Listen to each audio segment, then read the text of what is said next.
8 years. 8 long years since that night. And not a single one of my trucker buddies believes me. Truth be told, I wouldn't believe me either if someone else told it. But I can't keep it locked inside anymore. What happened out there in the Olympic Peninsula rewrote what? I thought I knew about the world, about what can move through the forest when no one's watching. My name's Devin McCridey. 15 years on the road, hauling freight across every state line you can imagine. I've seen drunks weave across 3 lanes. Lightning split the sky so bright it erased the horizon. Even a meteor shower that made the heavens look like they were on fire.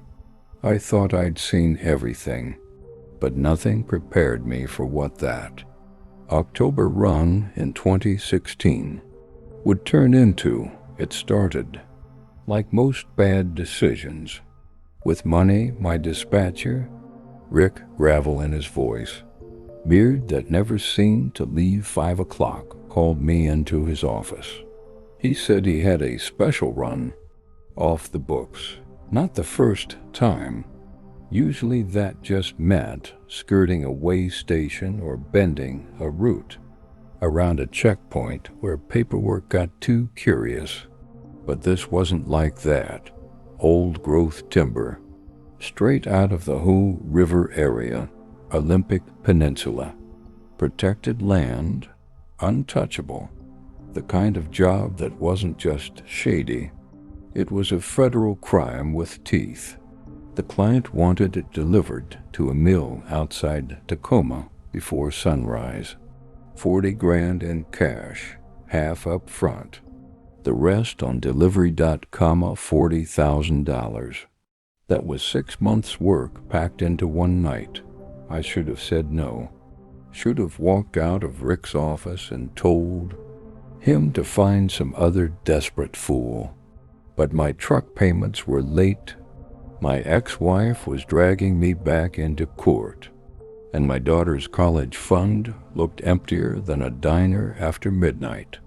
I told myself it was just one run, one night, in and out. By 11 p.m., I was rolling south out of Seattle in my Peterbilt, 379, 800,000 miles under her frame, and never once let me down.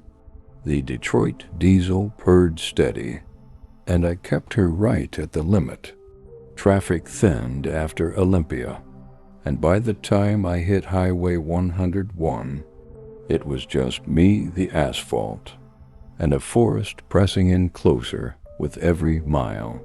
That's when the world started to change. The further west I drove, the more the towns and porch lights disappeared, swallowed by trees older than our country. My GPS kept glitching, dropping signal and trying to route me down roads that didn't exist. I followed Rick's handwritten notes instead, the kind with arrows and mile markers, each turn carving me deeper into blackness.com by 1 in the morning. I hadn't seen another pair of headlights in over an hour. Asphalt gave way to cracked pavement, then to gravel that felt like it had forgotten what maintenance was. My headlights carved tunnels through towering cedars and Douglas firs, but the light didn't seem to reach far. The forest here doesn't reflect, it swallows. I was staring at my watch, doing the math on my ETA, when the truck jolted. Not a big hit, just enough to rattle the wheel. Could have been a branch, maybe a rock. 5 minutes later, the steering pulled right. That low thump, thump, thump no driver ever mistakes. Flat tire. I eased her to the shoulder, if you can call a sliver of gravel between asphalt and abyss a shoulder, and climbed down with my flashlight. Passenger front was shredded, a gash wide enough to stick my hand in. No patch job was going to save it. I popped the spare compartment. Empty. Just rags, rust, and my own stupidity staring back at me. No service bars on my phone. CB crackled with nothing but static. Midnight, middle of nowhere, dead truck. That's when I saw it. Through the trees, maybe a quarter-mile off, a line broke the forest's shape, edges too straight to be natural.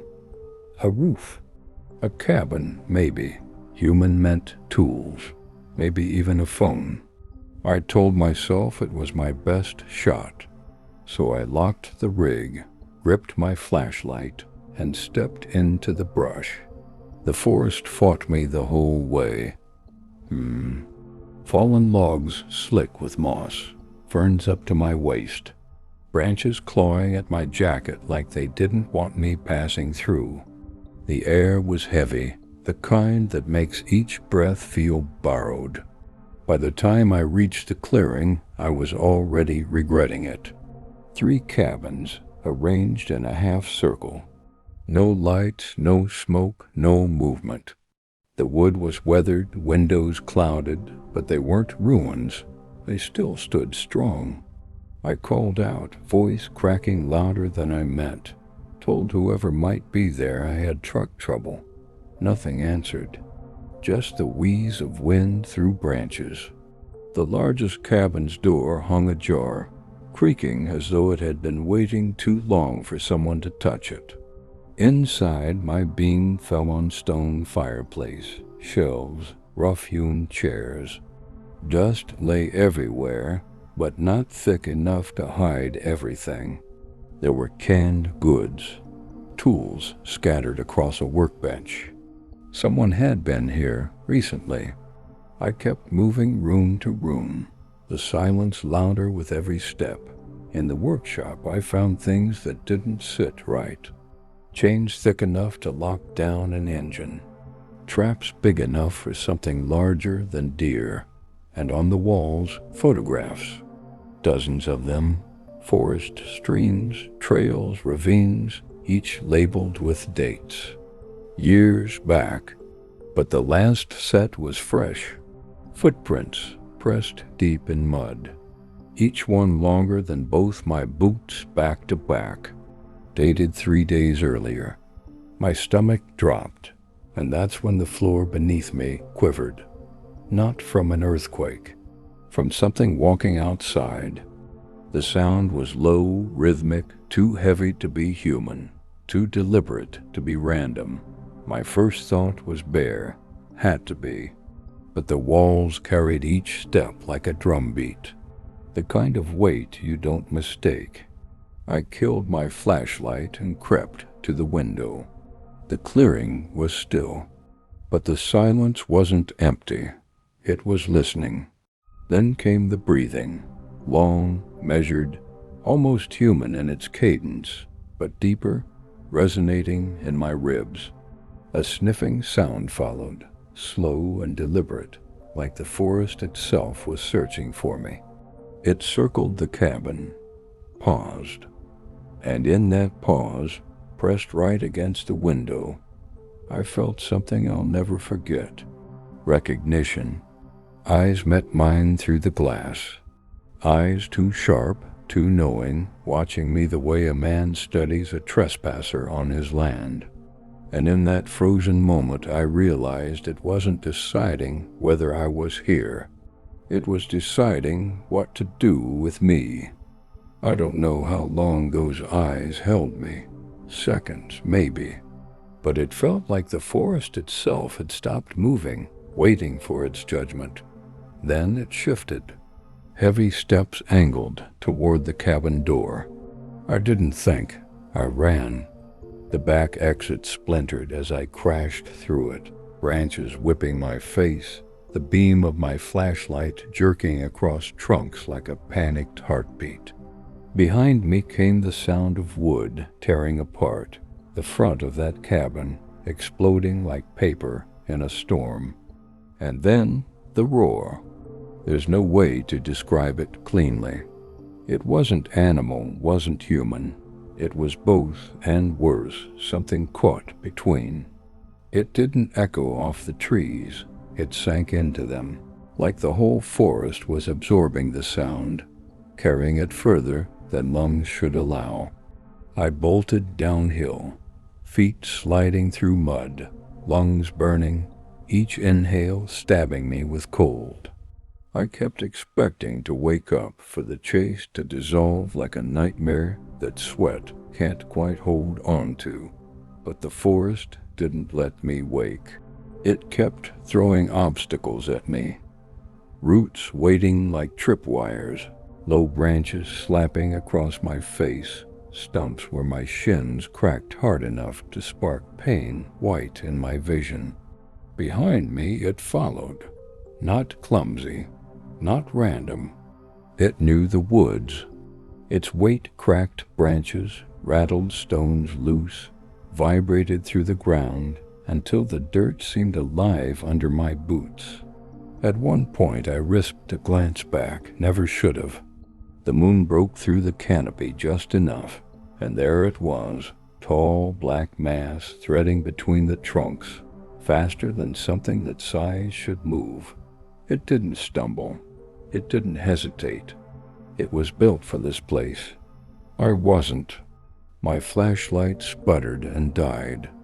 Just gone, swallowed by the dark. The moon's glow became my only thread. My chest heaved. My knees threatened to fold. Every instinct screamed to curl up, play dead, pray, but I couldn't stop. I couldn't let it reach me. Minutes stretched into something longer, hours maybe. Time didn't work right in that forest.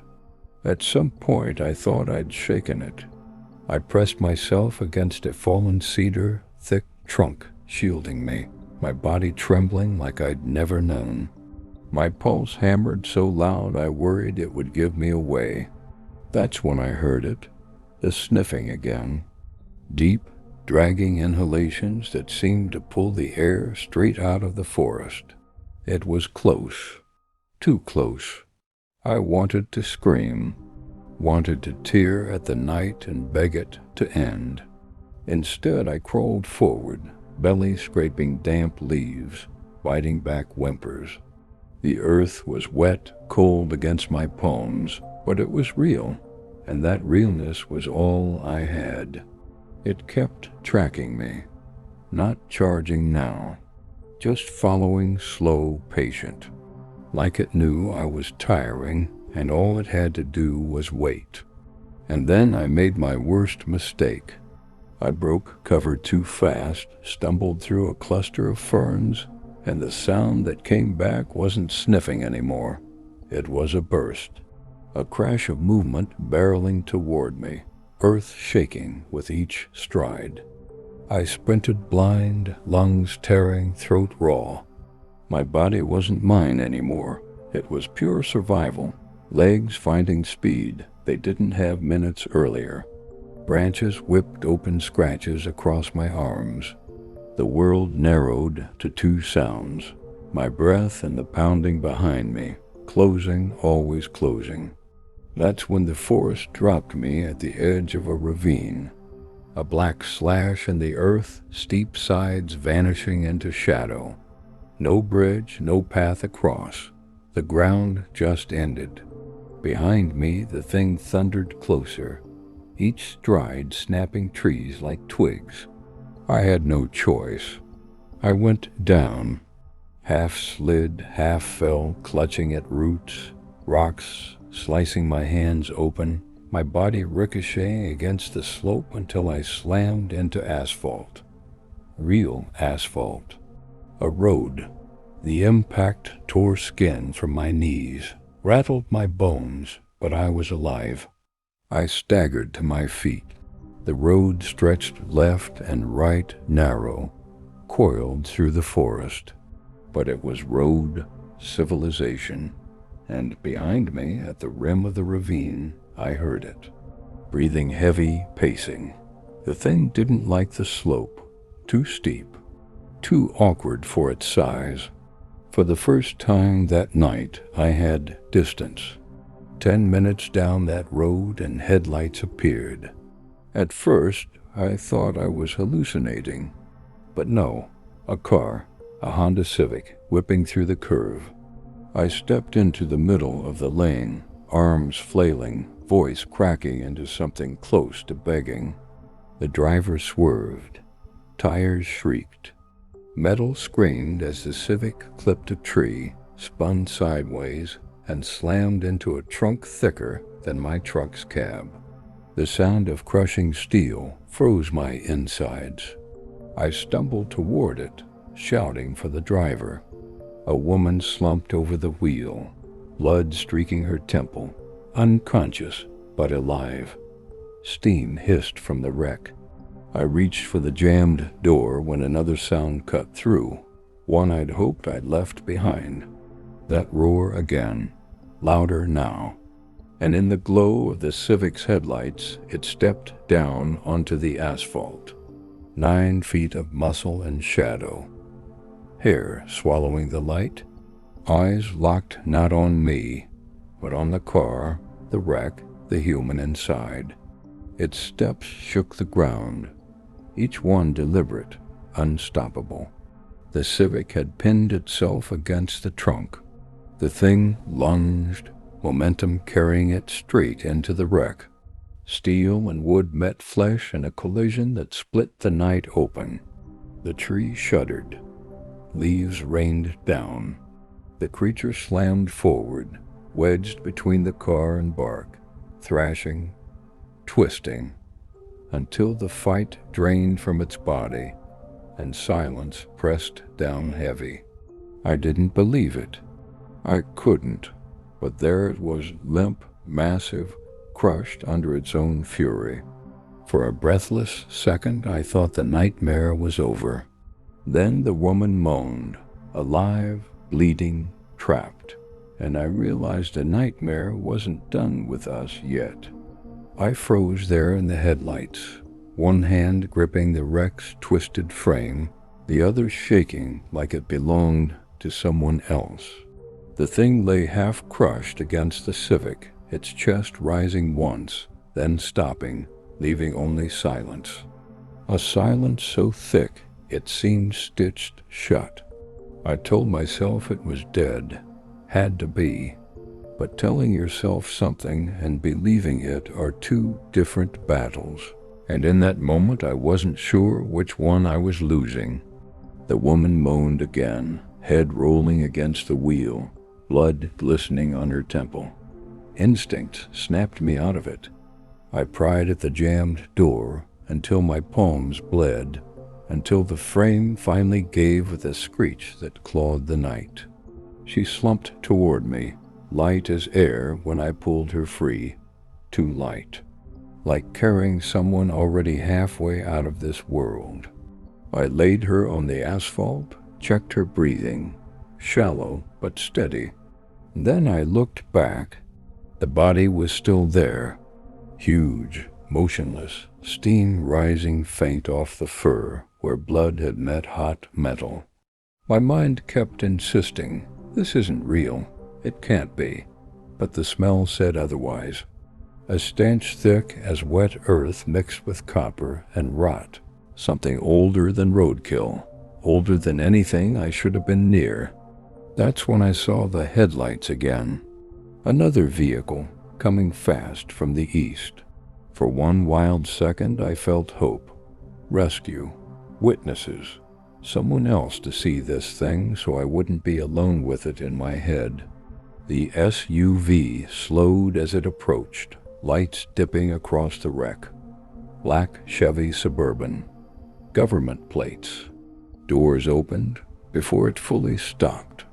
2 men, black jackets, moving with practiced urgency, not rushing to me, not even looking at the woman bleeding on the road. They went straight to the body. I shouted, told them we needed help, that the driver was hurt, that this thing wasn't human. Neither answered. They moved in silence, eyes fixed on the mass of fur and muscle pinned against the tree. One knelt, pressed something to its neck, like checking for a pulse. The other pulled out a case, I swear, I didn't see him carrying when he stepped out. I staggered toward them, demanding they say something, anything.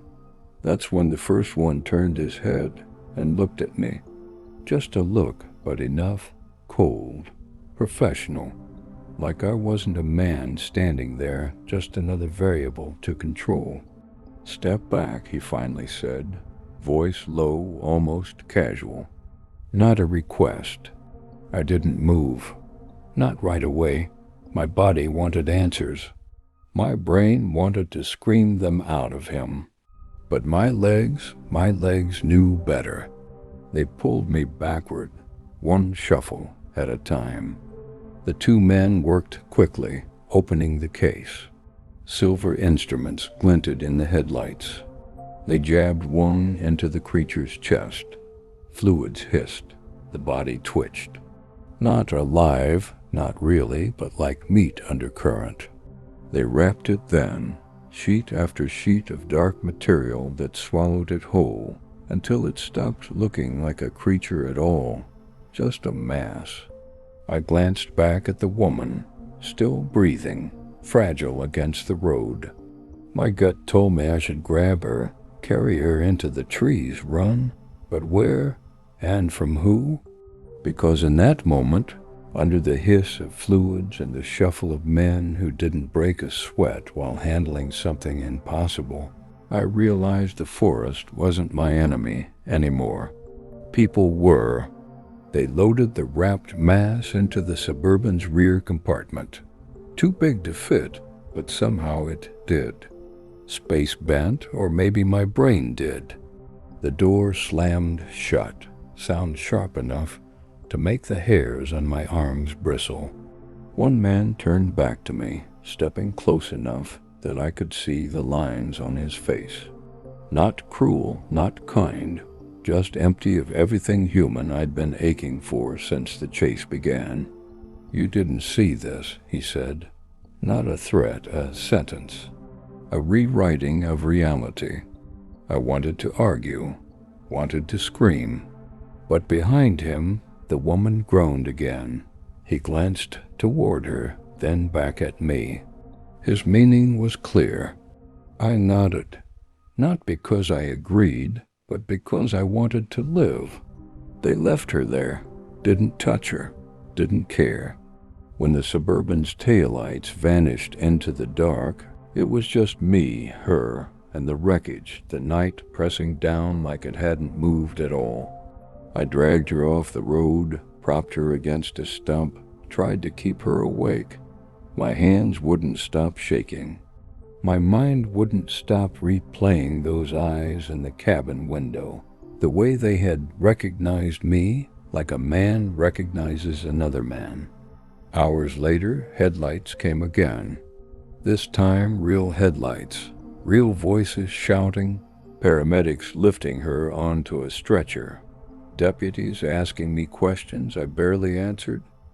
They never asked about the Suburban, never asked about what pinned that Civic against the tree, and I didn't tell them. Not then, not ever. But silence doesn't erase memory. It just rots it, slow from the inside out. And after 8 years, the rot hasn't stopped, because I keep asking myself the same question night after night when the world gets too quiet. If it really died out there, why do I still hear it breathing? I thought time would dull it. Thought 8 years would turn that night into nothing more than a warped memory, the kind you second-guess until you convince yourself it was just adrenaline or fear or a trick of the forest. But time doesn't smooth it out. It sharpens it. Every detail cuts cleaner now than it did when it was happening. The police report says the crash was a single-car accident. Driver lost control, hit a tree. A trucker stopped to help. That's it. No mention of the Suburban, no mention of what they took, and definitely no mention of what chased me through the forest. The woman survived. Broken ribs, concussion, scars, she'd probably carry forever. I saw her once, months later, in a hospital waiting room by chance. I wanted to ask if she remembered, if she saw it in those last moments before the wreck. But the look on her face told me not to. Not fear, not confusion, but emptiness, like something had been pulled clean out of her memory. She walked past me without a flicker of recognition. For a while, I tried to rebuild life like nothing happened. Long hauls down I-90, greasy diner breakfasts, cheap motel rooms. I kept moving because if I stopped too long, the silence closed in. But silence isn't empty anymore. I hear it in the spaces between engine hum and CB chatter, in the lull of 3 a.m. highways where nothing moves but my headlights. Sometimes it's a breath, long, slow, dragging across my spine.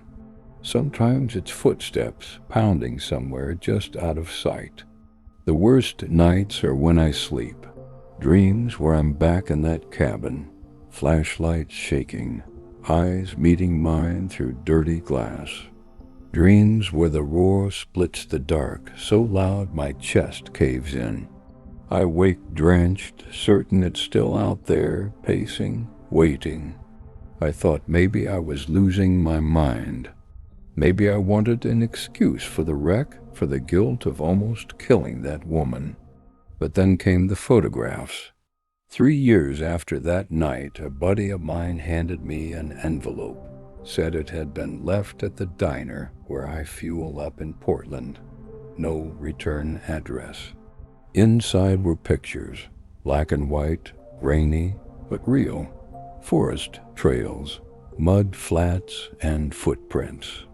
Massive, just like the ones I saw on that cabin wall.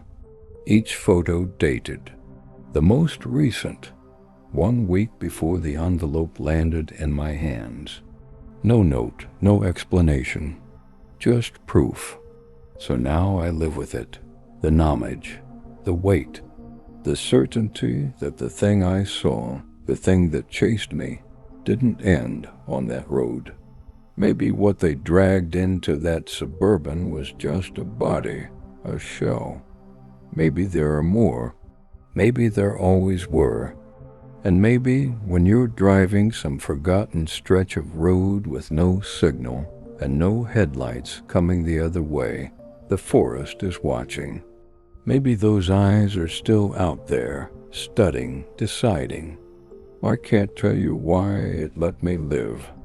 Maybe I was just fast enough, or lucky enough. Or maybe it wanted me alive, wanted me to remember.